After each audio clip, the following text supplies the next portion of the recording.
Hi everyone, I'm Whitney from Sugar and Sparrow, and I'm so excited to share this delicious, decadent brown butter frosting recipe with you.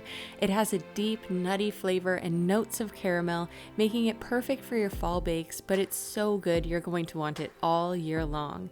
I recently topped my pumpkin chocolate marble cake with this frosting, and it was definitely the right choice. I'll link that recipe below, and if you're looking for extra inspiration, I'll also link a blog post that shares all my favorite cake flavors to pair this brown butter frosting with. Let's get started by browning the butter. You'll need a half cup or 113 grams of unsalted butter sliced so that it melts really evenly.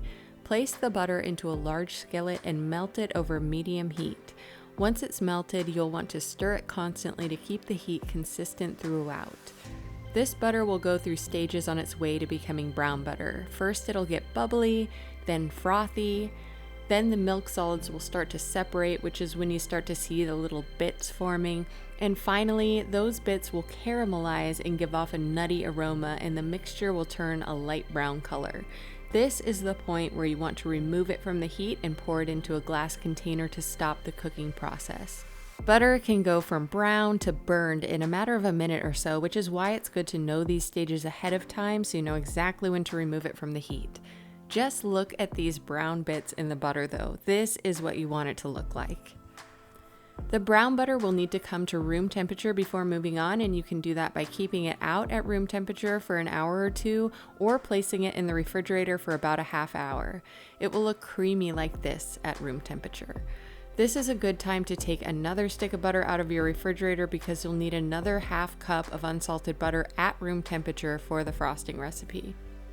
When the brown butter and the regular unsalted butter are room temperature, beat the half cup of unsalted butter in the bowl of your stand mixer fitted with the paddle attachment for about 5 minutes on high until it's creamy and light in color.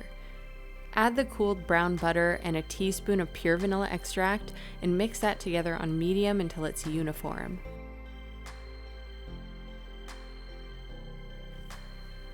Next, mix in 3.5 cups or 420 grams of powdered sugar, a few cups at a time on low speed.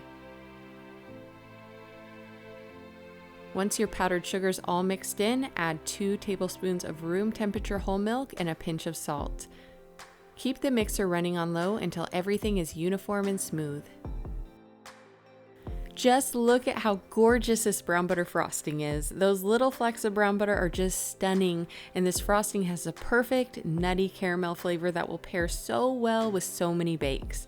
I'll link a blog post to all of my favorite cake flavors to pair it with below. Now that you know how to brown butter and turn it into frosting, you're going to be unstoppable. If you want more recipes like this one or to learn more about cake baking and decorating, be sure to hit the subscribe button on my YouTube page so you never miss a new video from me. You can also head to my blog at sugarandsparrow.com for all of my favorite recipes, baking tips, cake decorating tutorials, and so much more. Thanks for watching!